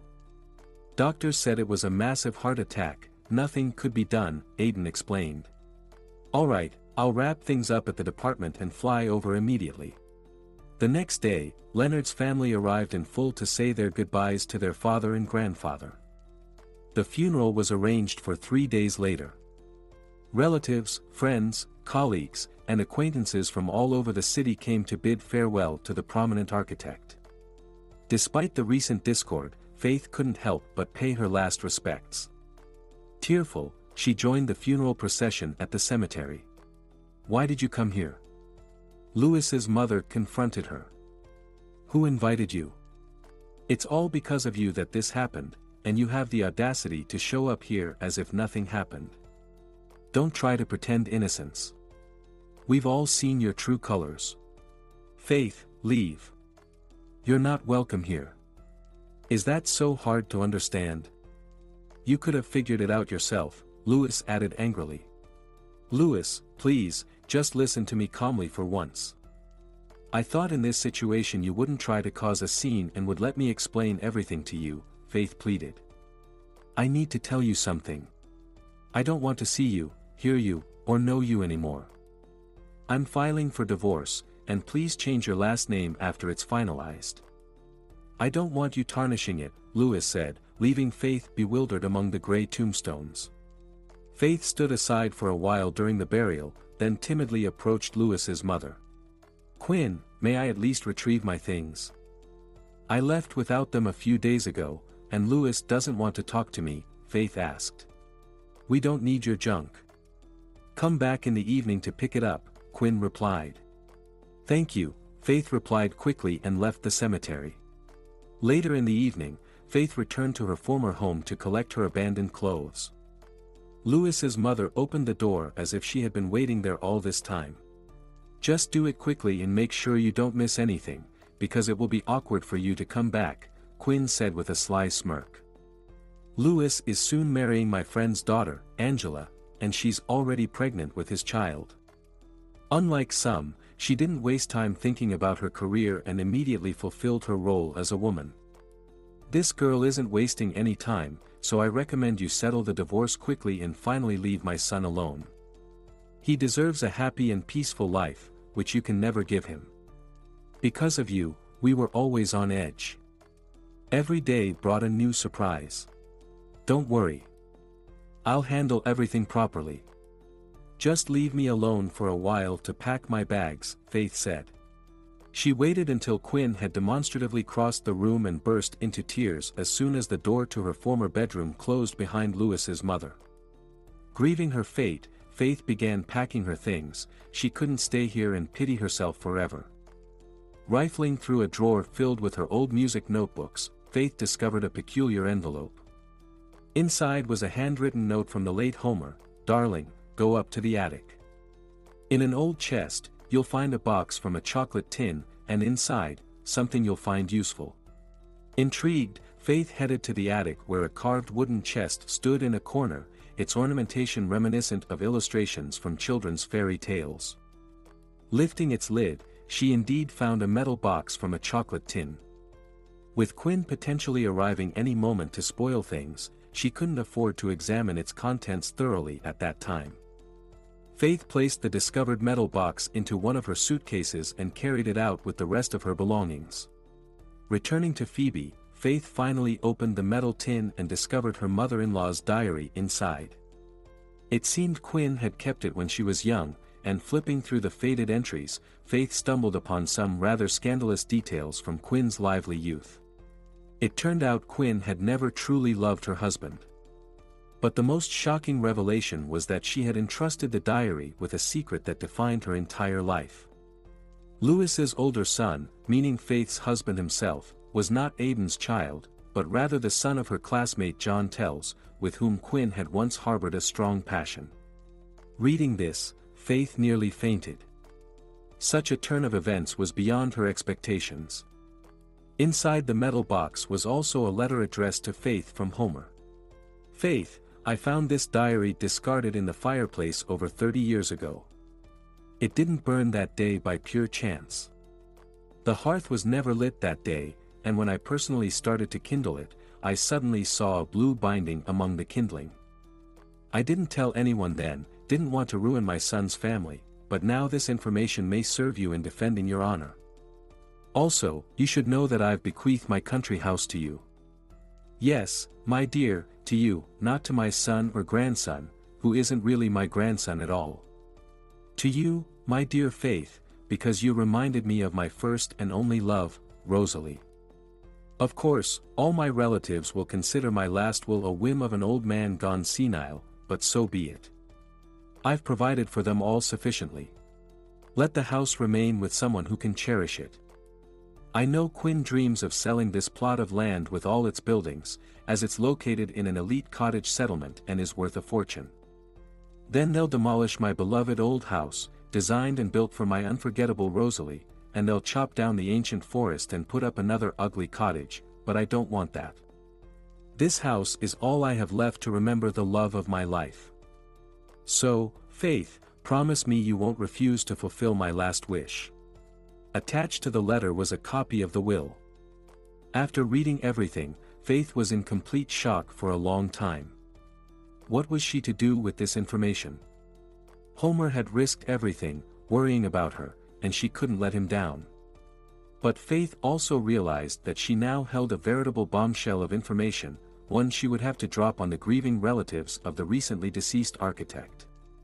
She hadn't yet recovered from the previous scandal, and now a new, even more momentous one was brewing. "Faith, why are you just standing there?" asked Phoebe, who had just returned from work. "Just thinking about something. Can I help with anything?" "I don't think anyone can help with this," Faith sighed. She spent an entire day pondering what she had read before finally deciding to call her husband. "Louis, please don't hang up. We all need to talk urgently. I have important information that concerns your entire family. Faith, there's nothing left to say between us. I've already made that clear. My lawyer will prepare the divorce papers and meet with you. You can bring your own lawyer to the meeting tomorrow. I assume you'll need one. I have Homer's last letter and a copy of his will. You'll find out the details tomorrow at noon," she said, then hung up. At exactly noon, the concerned Erickson family gathered in the dining room around the large table, awaiting Faith. They had also invited their family lawyer. Faith arrived with her own lawyer, as she didn't understand the intricacies of inheritance law and suspected that her mother-in-law would try to deceive her. Once everyone was seated around the table, Quinn impatiently began to protest. "You could have spared us the wait. Besides, I'm sure you don't have any documents from Homer, let alone his will." "I wouldn't be so sure if I were you," said the lawyer who had come with Faith. "Firstly, you are not me and never will be. Secondly, you might explain who you even are. Are you the so-called lover of Faith? If so, who invited you here, and what right do you have to voice your opinion, which none of us here are interested in? Faith, stop wasting our time and get to the point. Tell your friend to know his place." "Quinn, I hate to disappoint you, but this isn't my lover. He's a lawyer I invited to ensure you don't try to deceive me. He'll explain the legal aspects I don't understand. You needn't have bothered." "We've already invited our family lawyer, Mark Rock," Quinn said, smiling. "Exactly. Because Mark is your family lawyer, I invited an independent lawyer who can objectively assess the situation and answer all questions without bias or personal interest." "You don't trust us?" Quinn asked with feigned surprise. "Do I have any reason to trust you?" Faith retorted sarcastically. "All right, let's not get sidetracked. Bruce, my lawyer, will now read Homer's last will." The will was made in New York City on July 15, 2023. Clause 1. I, Homer Eriksson, being of sound mind and memory, acting voluntarily, hereby make the following dispositions. I bequeath my house with all its outbuildings, located on the property, as well as all movable property there, including furniture and interior items, to Faith Eriksson. Clause 2. This will is made in 2 copies, one of which is kept with the notary. The text of the will was recorded by the notary, accurately from my words. Before signing, I personally read the will in full, as confirmed by my signature below. What is going on here? Quinn shouted, her face red with anger. You con artist. And you brought your accomplice. Mark, prepare all the necessary documents to bring these 2 and their other collaborators to criminal justice immediately. Quinn, I will get right on it. First, we will conduct a preliminary handwriting analysis. We will also request information from the notary chamber about any wills registered in the name of the deceased. If none of the primary heirs have submitted a claim to the notary to accept the inherited property, I will do so. I already have the necessary powers of attorney from all family members. Mark, I want this fraudster to receive the harshest punishment possible. Even if she didn't forge the document, she somehow manipulated my elderly father-in-law and deceived him. That is fraud, isn't it? Yes, Quinn. Fraud includes not only theft but also obtaining rights to someone else's property through deceit or abuse of trust. If your daughter-in-law somehow deceived Homer, taking advantage of his trust to gain the property, it would be considered fraud. Quinn, do whatever you want, but the will is genuine, and I have the evidence to prove it. I won't reveal it now, I'll keep that ace up my sleeve for when it's necessary. Faith, we clearly underestimated you, exclaimed Nicole. To outmaneuver all the relatives in the inheritance matter is quite an achievement. Bravo! You'll go far with such bulldog tenacity. She'll be showing off that tenacity in a women's prison soon, Quinn retorted. Don't worry, dear, we'll protect our rights from this scoundrel. Quinn, don't try to insult me. I've developed an immunity to your offenses. I can't believe my father did this. How could he give our family estate, along with all its contents, to a complete outsider, harming his own children and grandchildren? He must have been out of his mind. Or the document is indeed forged. There can be no other explanations, concluded Aidan. The entire Eriksson family refused to accept the news. Everyone muttered in disbelief, not hiding their outrage. I'll go pack my things, we'll be kicked out of here soon anyway. Better to leave on my own terms, Nicole said sarcastically and demonstratively left the living room. Forgive me, everyone, this is my fault. If I hadn't married this woman and brought her into our family, Grandpa would still be alive, and we wouldn't have lost our home." With those harsh words, Louis left the room. His father followed suit. The lawyer bid farewell to everyone and departed to handle the necessary paperwork. Left at the table were Quinn, Faith, and Faith's lawyer. The latter also soon excused himself, citing his busy schedule. When Quinn made to leave the room, Faith stopped her. "My incomparable mother-in-law, I'd like you to stay. We still have some things to discuss. I've said everything already. We'll talk in court. Speak to me through my lawyer." "Quinn, please take a look at these photos," Faith said, pulled out photocopies of pages from the journal Homer had given her. "Recognize them? How did you get these?" Quinn exclaimed, paling. "This can't be. It was burned. You're bluffing. This is photoshopped. I'll deny everything and claim you fabricated it to frame me. Con artist. When did you manage to dig all this up? Who are your accomplices? I'm not bluffing. These photos were taken yesterday directly from the original. I have no accomplices. Homer gave me this journal along with a letter and his will. He has known for a long time that Louis isn't his grandson and that Aiden isn't his son, but he kept your secret to avoid destroying the family. However, seeing how you destroyed my family, Homer couldn't stand the injustice and decided to arm me against you. What do you intend to do with this information?" Quinn asked in a near whisper, looking visibly aged within minutes. "If you don't want this information to reach your husband and children, or worse, to surface during court proceedings and with the notary, then you will call off your attack dog and cease all legal action regarding this house. I assure you, I didn't forge anything nor did I ever ask Homer to will or gift me this house. His will was as much a shock to me as it is to you. But why did he do it? Why did he leave the house to you instead of his sons?" Quinn demanded. "I also have a letter from Homer explaining everything in detail. He wrote quite a bit about you. You are the reason your father-in-law decided to bequeath the property to me.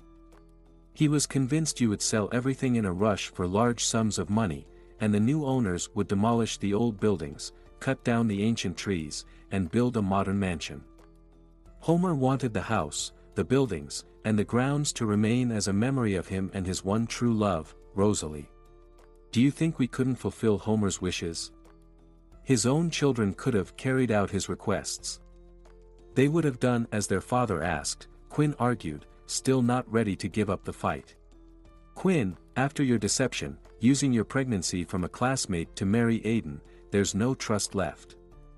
If your husband had inherited the house, you would have influenced him greatly and eventually gotten your way. Your father-in-law knew both you and his gullible, weak-willed son too well. I always knew you were a predator," Quinn hissed at Faith. "You just pretended to be a helpless lamb to gain sympathy and not be taken seriously. You're a scoundrel. I had a good teacher. So, what's your choice? Shall we reveal the truth and completely destroy your family, or will you accept my terms and leave me alone?" Faith said. "I'll accept your conditions, but I need guarantees.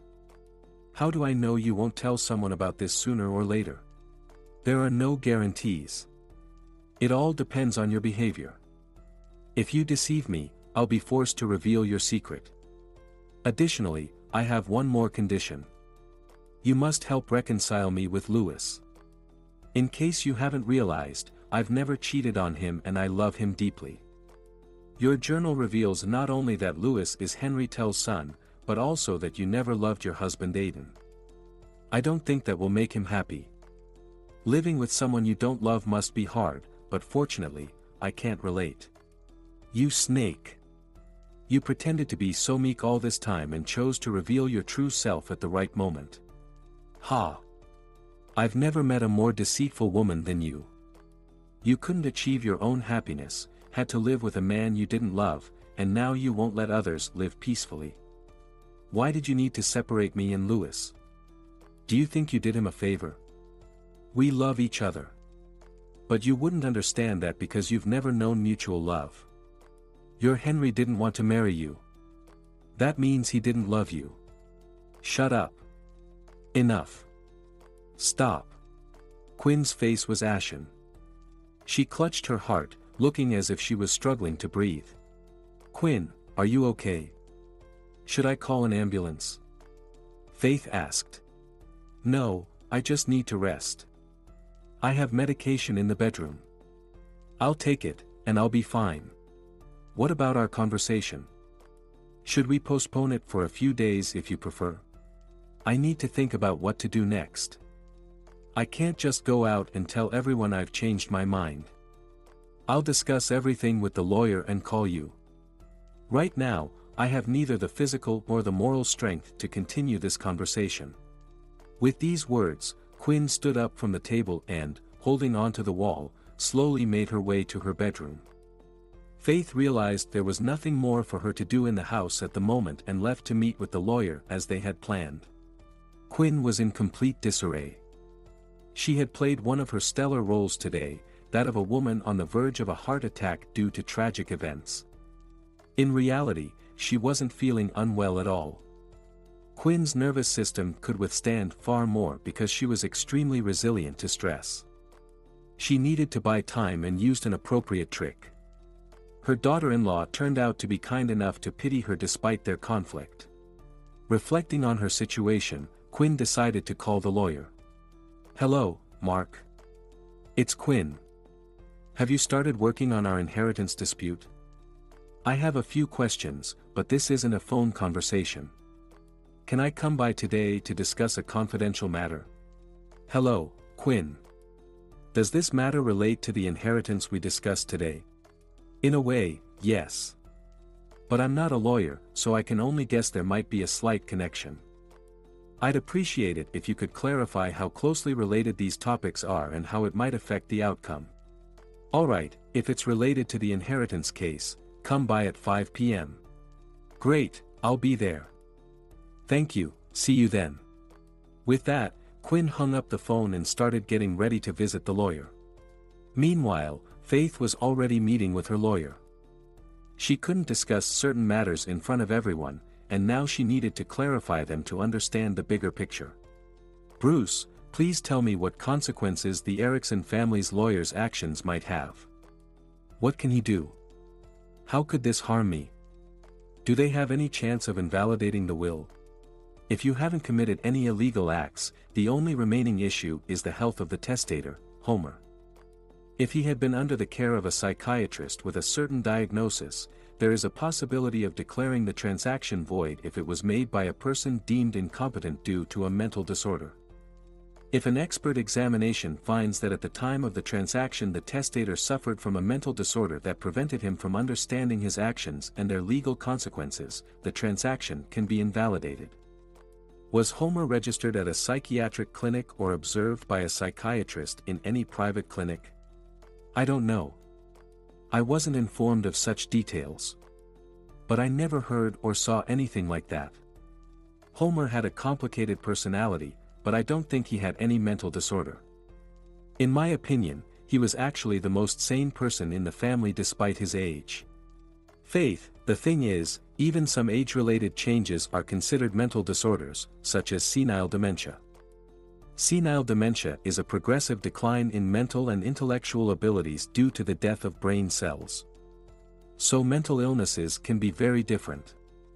Have you ever noticed any odd behavior from Homer? No. As I mentioned, I didn't see any signs of mental illness, though I'm not a specialist in this area, so I can't be certain. My mother-in-law behaved far less reasonably than Grandpa Homer at times, and he was involved in various architectural and construction projects until his last days.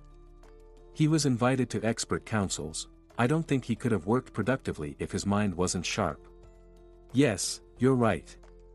Homer's work capacity, participation in social life, professional, and expert activities further confirmed that his mind was functioning well at the time of the transaction, despite his age.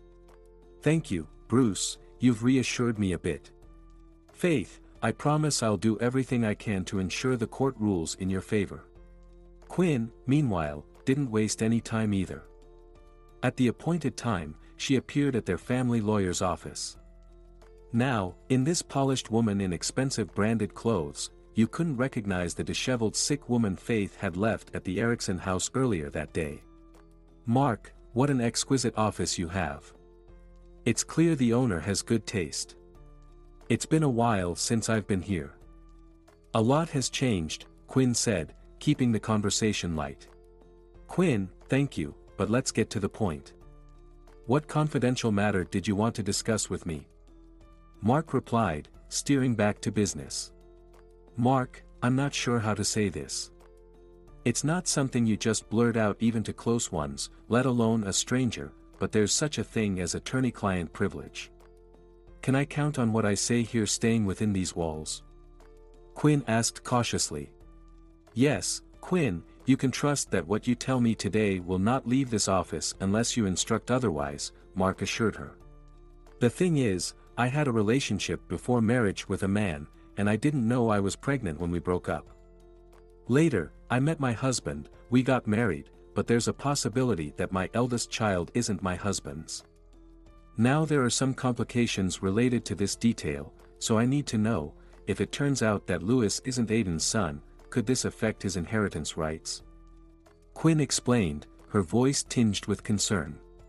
Quinn, I'm not entirely sure I follow. Which inheritance rights are you referring to exactly? If you're talking about the inheritance left after Homer's death, Louis isn't in the first line of heirs anyway. And in the will, the testator is free to designate anyone as a beneficiary, even someone completely unrelated. As for your husband, unless there are changes in the documents, Louis is legally considered your husband's son, though paternity can be challenged only through legal proceedings, Mark clarified. How can that be? Can someone really disinherit their relatives and give away all their property to strangers? Quinn questioned incredulously.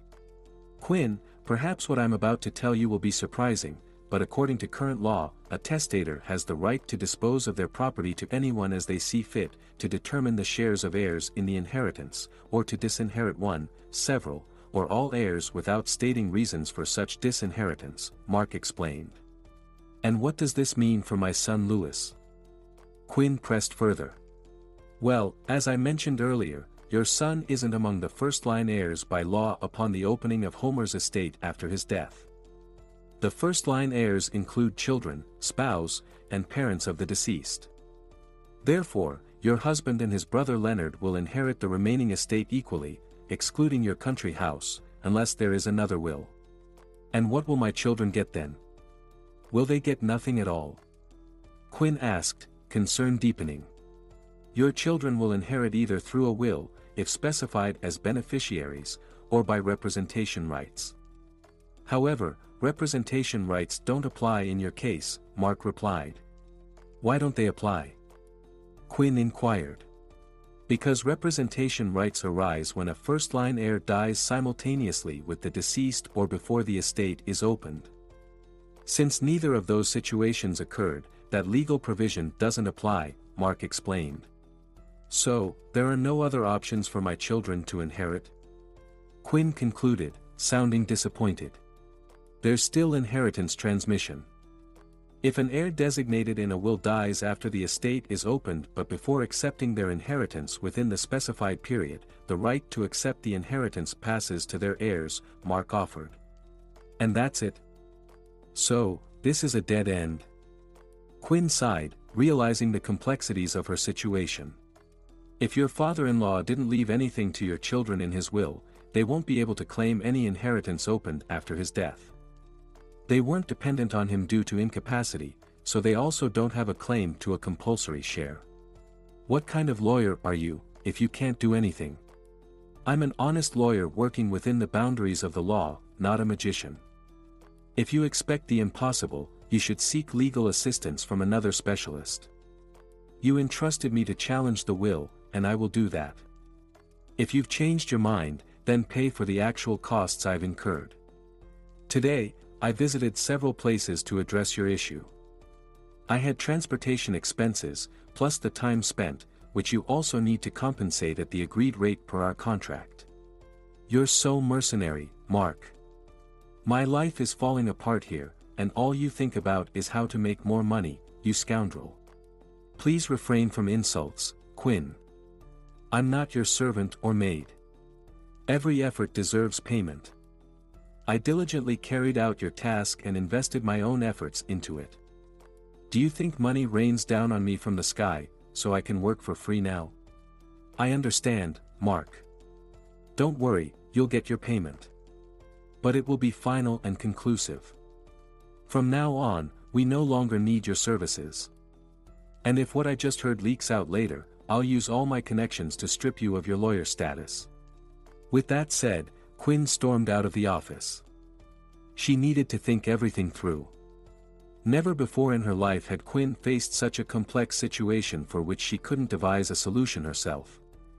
She decided she needed to carefully weigh all the pros and cons before taking the next step. What do I do now? Quinn pondered as she arrived home. Even if I agree to that nasty girl's terms, how do I reconcile them with Lewis? How will I explain to everyone why I've suddenly changed my mind without raising any suspicions? I need more time.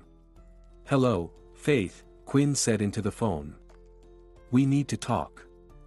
I agree to your terms, but understand, completely changing course openly and visibly in the opposite direction is impossible without arousing questions and suspicions. You don't want our joint plan to fail, so we need to act wisely and cautiously. That will require time. Are you on board with me? Quinn, you used to handle intrigues perfectly when it only benefited you. But as soon as you were asked to play a game that benefits someone else, not just yourself, suddenly you encounter difficulties. Isn't that suspicious? Faith, it's clear you're a novice in this matter. Before, I played by rules I knew and set myself, but now I have additional conditions imposed by someone else. I'll have to consider them and come up with something new. So, if you don't want us both to lose, please trust me and don't demand a quick decision. I've already spoken to Mark and fulfilled the first conditions of our agreement. He won't contest the will, and he won't file a police report either. But our agreement is bilateral. The next move is yours. Otherwise, it will seem that the agreement we made only benefits you, and I might lose interest altogether. Alright, I'll give you time, but not longer than the period left for the inheritance process. All our disagreements must be resolved by then. Do what you need to do, but convince your relatives of my honesty. Restore my good name just as it was once tarnished. Otherwise, we'll both sink together. I'm sinking alone, I won't do. If you call me your teacher, then I can say I've found a worthy replacement. I have to admit, you've turned into a good adversary.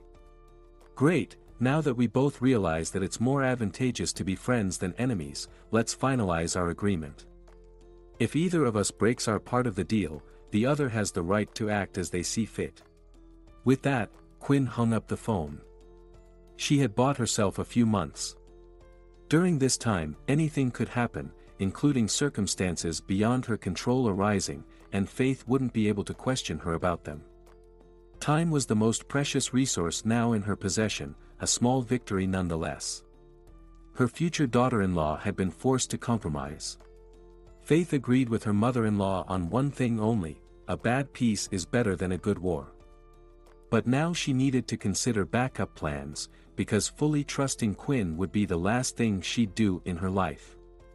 It would be foolish to tell anyone in the Erickson family right now without preparation, as she didn't know what their reaction would be, and the situation could spiral out of control.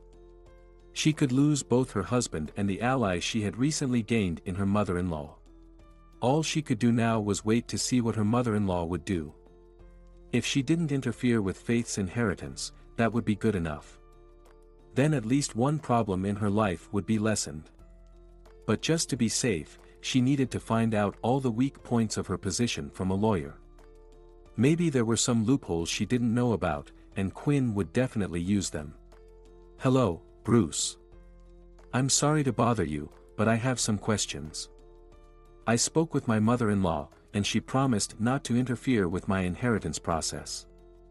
It seems her lawyer has already learned that the will is genuine, and there's no grounds for contesting it.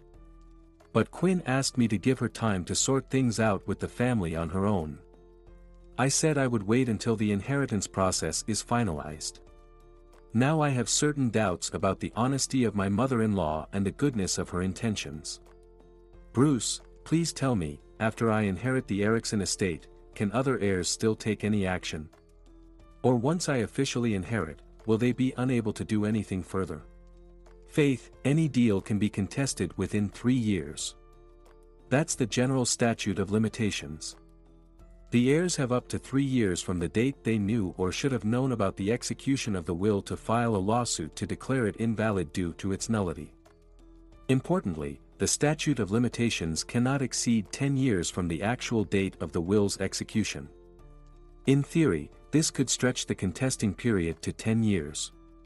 If the opposing party fails to provide credible evidence that the plaintiff knew about the will's execution sooner, the 3-year limitation period applies.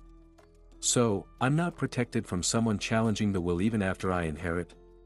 No, there are no guarantees here. Everyone has the right to defend their interests and violated rights through any legal means. I see, thank you, Faith replied. The lawyer's response convinced her that her mother-in-law was merely stalling and trying to lull her vigilance. Clearly, Faith needed a backup plan, and the sooner, the better. With these thoughts in mind, she called another person and arranged to meet them at a dimly lit cafe. As Faith glanced around, she recognized the familiar silhouette approaching her table. She had chosen this place for its quiet and calm atmosphere with few patrons. The subdued lighting allowed her to stay in the shadows, visible but not too conspicuous, setting the right tone for a peaceful discussion. The person sat opposite Faith and asked, "So, why did you call me? What have you come up with this time? I'm short on time, so tell me what happened, and then I'm off." "It didn't happen to me. It happened to you, and I can't keep it from you, even though I was asked to. But I have no choice. Your mom didn't leave me any options.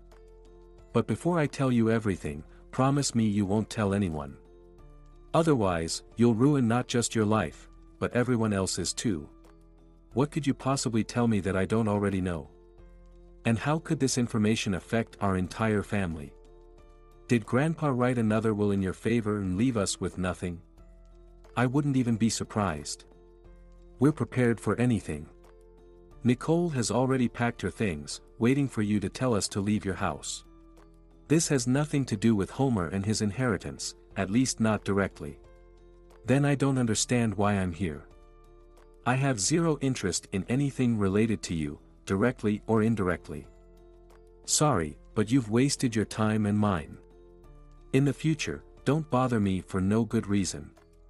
Contact our family lawyer if you have information to share. Listen, it's difficult for me to tell you this, but I can't hide such crucial information from you. What you do with it afterward is up to you.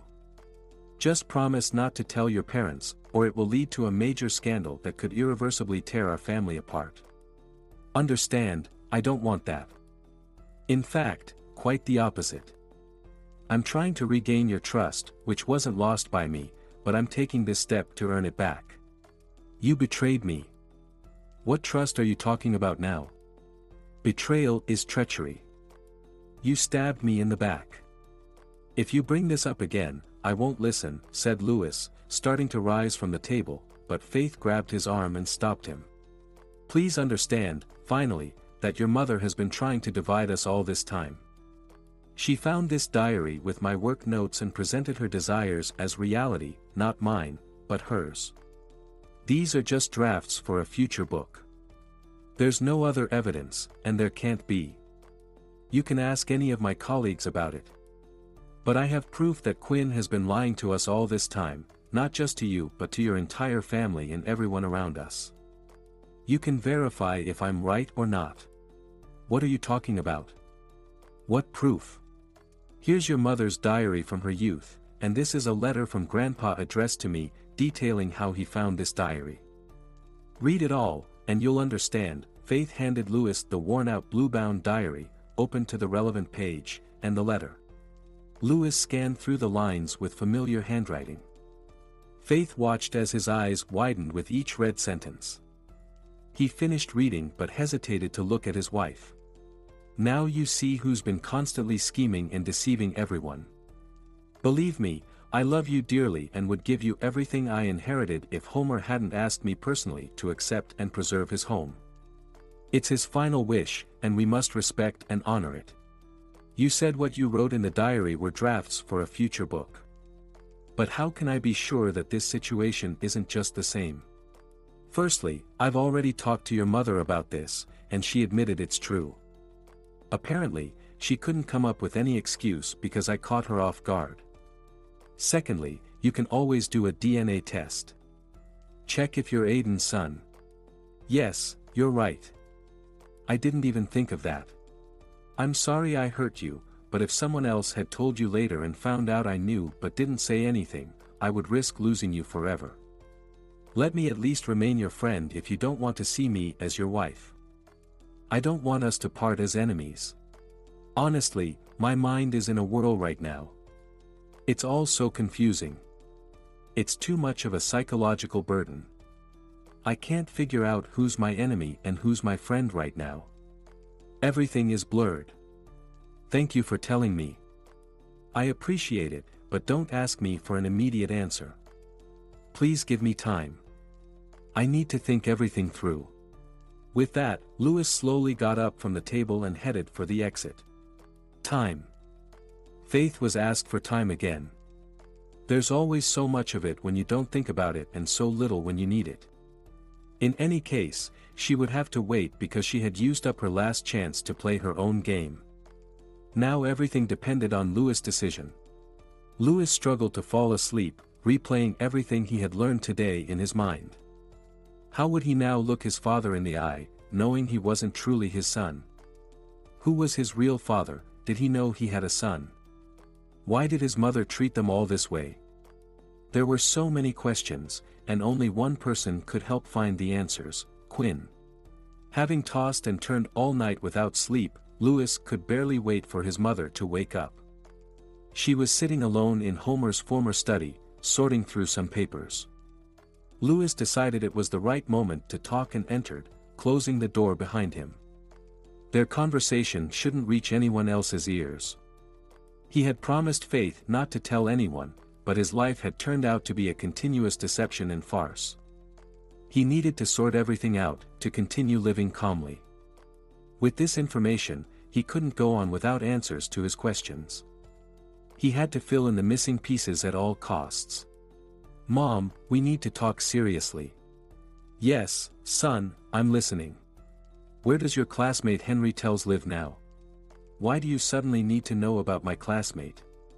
And how do you even know about him? I don't remember telling you anything about him, his mother replied, sounding wary. Let's be upfront.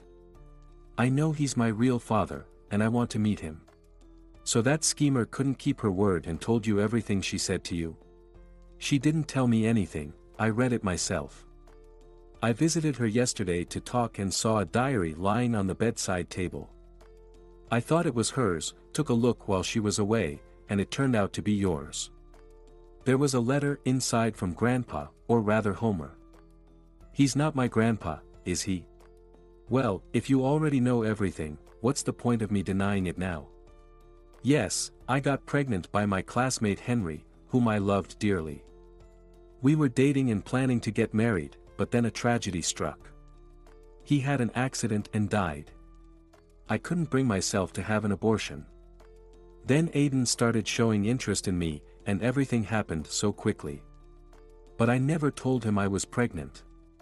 It was a short term, so when I gave birth, everyone thought it was premature.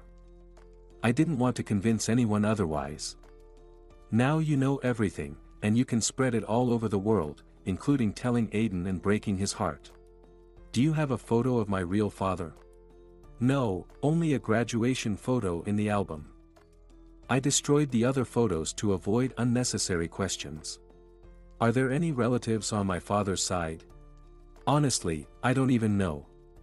After Henry's death, I didn't keep in touch with any of his relatives. Why do you need this now? What will it give you, meeting people who didn't know of your existence all these years? Your father is Aiden. That's what he believes. That's what you believed, and everyone else thinks so too. It doesn't matter who your biological father is. What matters is who loved you, raised you, invested all their time, attention, and effort into you. It was Aiden who cared for you from infancy and supported you in all your endeavors. And now you'll repay him by telling him you're not his son. Will that make things easier? Will some universal justice be restored? Will the broken balance be fixed? But he has a right to know the truth. Son, you're already an adult and should have understood long ago that truth doesn't always bring good. Sometimes it's better to lie if the lie brings more benefit. I'm not asking you to do this for me. I'm at the end of my life. Think about your father, Nicole, and other relatives.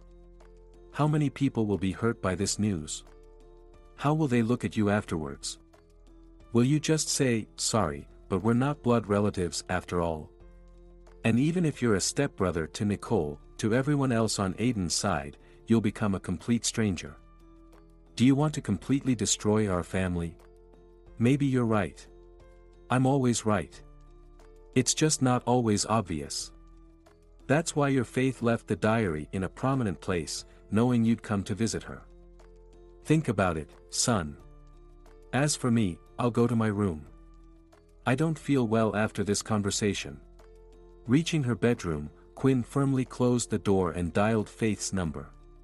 You're even more cunning than I thought. Leaving my diary out in the open for Louis to read was a brilliant move. But he told me everything. So our agreement is null and void from now on. You're on your own, and don't expect any help from me. Take this miserable house and drown in it. I don't need it. Every inch of it will remind me of my wonderful father-in-law who never really cared for me. The old man was right about one thing. I would have sold off his precious property along with all these buildings, because I have no sentimental attachment to this junk. Tasteless, too. Such architectural choices went out of style long ago. But, Quinn, Faith began, but her mother-in-law had already hung up, and Faith heard only dial tones. She then dialed another number.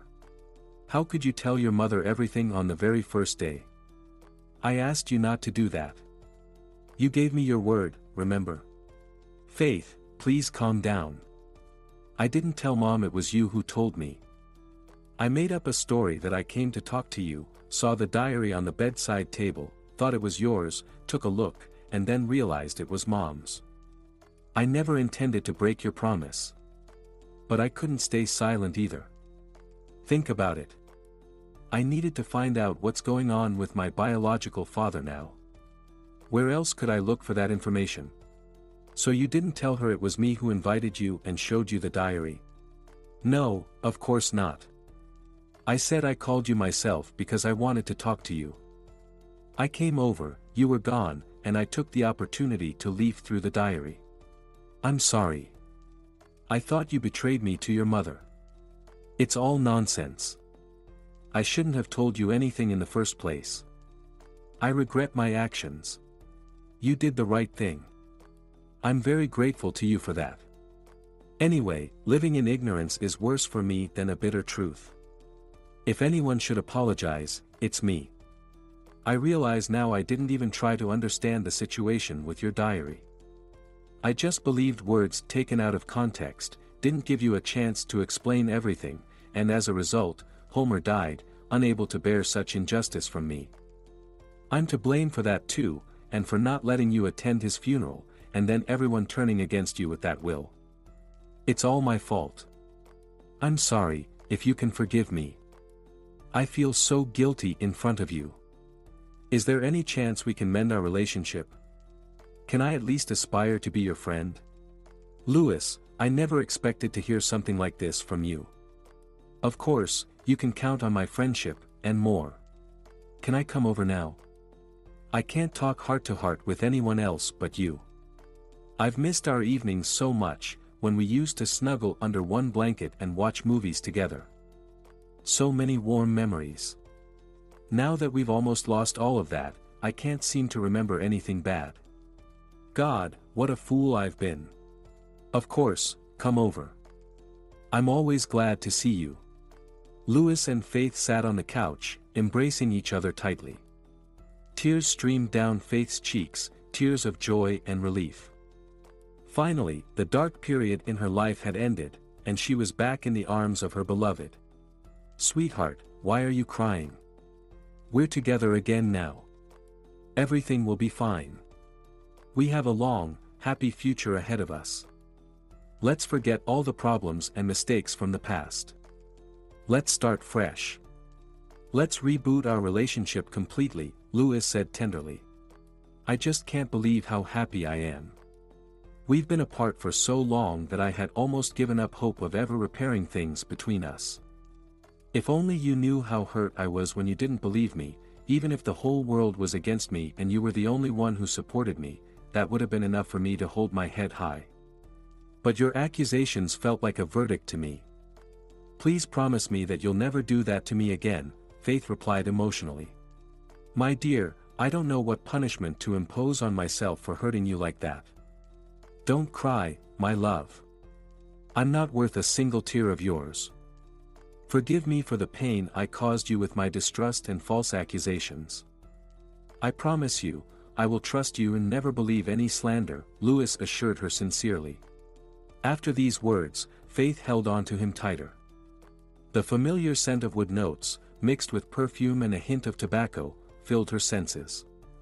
She hadn't heard it in so long. Now her heart beat faster as if they hadn't been married for years, but had just met recently. When you love someone deeply, you find everything about them appealing, even their bad habits. Her husband hadn't quit smoking, despite promising multiple times. But right now, the hint of tobacco in the air completed the olfactory portrait, creating a unique and deeply familiar scent of her husband. Faith was ready to dissolve completely in it.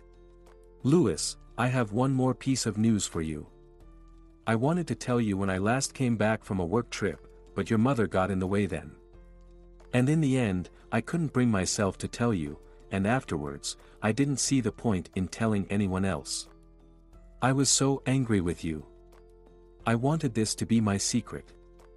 I dreamt of punishing you with this, keeping it all to myself. I thought I'd leave for a couple of years, then come back, and you wouldn't suspect a thing. And then your mother said nasty things to me about you and your new girlfriend. She said you were going to marry her friend's daughter and that you two had a passionate affair with all the spicy details. I wanted so badly back then to strangle you, your mother, and your new girlfriend. Louis, what kind of affair could we possibly have?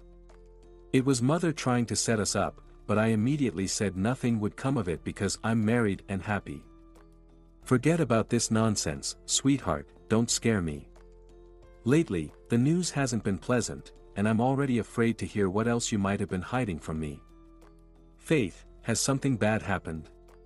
Are you sick or has something happened to one of your relatives? Tell me everything honestly, don't hide anything else from me. Everything's fine with my relatives, and I'm not sick. Well, technically, it's related to my physiological processes, but there's nothing unnatural or pathological about it. The thing is, I actually went to the doctor last time I left for the casting. I felt really bad there, nausea, dizziness, some weakness. I had to see a doctor.